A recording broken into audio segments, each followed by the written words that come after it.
Hi friends, எல்லாரும் எப்படி இருக்கீங்க? நான் ரொம்ப சூப்பராக இருக்கேன். திடீர்னு உடம்பு சரியில்லாமல் போகுது, நல்லா இருந்த பிஸ்னஸ் டவுன் ஆகுது. அதுக்கெல்லாம் காரணம் என்ன? கண் திருஷ்டியாக இருக்குமோ? இன்னைக்கு கண் திருஷ்டி பற்றி தான் இந்த வீடியோவில் பார்க்க போகிறோம். ஸோ வீடியோவை ஸ்கிப் பண்ணாமல் ஃபுல்லாக பாருங்கள். நம்ம ஊரில் பெரியவங்க சொன்ன ஒரு விஷயம், கண் திருஷ்டி என்ன நடக்கும்னா, உன்னை பார்த்து யாராவது பொறாமப்படுவாங்க, இல்லை ஓவராக புகழ்கிறாங்க, இல்லை நெகட்டிவாக யோசிக்கிறாங்கன்னா அந்த எனர்ஜி உங்கள் மேலே படும்.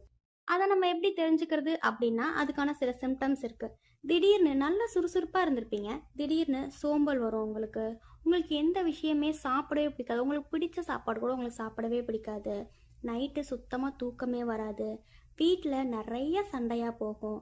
நல்லா போய்கிட்டு இருக்கு அப்படின்னு நினைக்கிற எல்லா விஷயமே திடீர்னு ஸ்டாப் ஆயிரும். சயின்டிஃபிக்காக இதை நெகட்டிவ் எனர்ஜி டிரான்ஸ்ஃபர்னு சொல்லுவாங்க, தமிழில் கண் திருஷ்டி. இதுல இருந்து நம்ம எப்படி நம்மளை ப்ரொடெக்ட் பண்ணிக்கிறது? எனக்கு தெரிஞ்ச நான் யூஸ் பண்ணுற சில டிப்ஸ்லாம் சொல்கிறேன், அதை நீங்களும் யூஸ் பண்ணி பாருங்கள். கண் திருஷ்டிக்கு ரொம்பவே பவர்ஃபுல்லானது கல்லுப்பு. டெய்லி நைட்டு நீங்கள் தூங்கும் போது கல்லுப்பு எடுத்து தலையில் 3 சுற்றி சுற்றி பாத்ரூமில் போட்டுருங்க.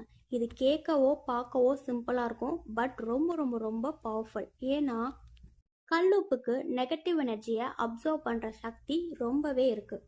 வீட்டு வாசல்ல லெமனும் பச்சை மிளகாவும் சேர்ந்து கட்டி அதை வீட்டு வாசல்ல தொங்க விடுங்க. இது நெகட்டிவ் எனர்ஜியை சூப்பராகவே அப்சர்வ் பண்ணிடும். முக்கியமான விஷயமே, சந்தோஷமான விஷயத்தையோ, உங்களுக்கு ஃபினான்ஷியலாக நீங்கள் நல்லா இருக்கிறதோ, இல்லை ரிலேஷன்ஷிப்பில் நீங்கள் நல்லா இருக்கிறதோ, நீங்கள் நிம்மதியாக இருக்கிறதோ, எதையுமே எல்லார்கிட்டையுமே ஷேர் பண்ணாதீங்க. இதுதான் கண்ணு படுறதுக்கு முக்கியமான காரணமே. கண் திருஷ்டிங்கிறது உண்மையா பொய்யான்ட்டு நிறைய விவாதங்கள் இருக்கலாம், ஆனா நெகட்டிவ் எனர்ஜிங்கிறது இருக்கு. ஸோ நம்மளை நம்ம தான் ப்ரொடெக்ட் பண்ணிக்கணும். நீங்க உங்க வீட்டில் எப்படி திருஷ்டி கழிப்பீங்கன்னு எனக்கு மறக்காம கமெண்ட்ல சொல்லுங்க. இந்த வீடியோ உங்களுக்கு பிடிச்சிருந்தா லைக் பண்ணுங்க, ஷேர் பண்ணுங்க. இந்த மாதிரி இன்ட்ரெஸ்டிங்கான வீடியோஸ்க்கு நம்ம சேனலை மறக்காம சப்ஸ்கிரைப் பண்ணுங்க.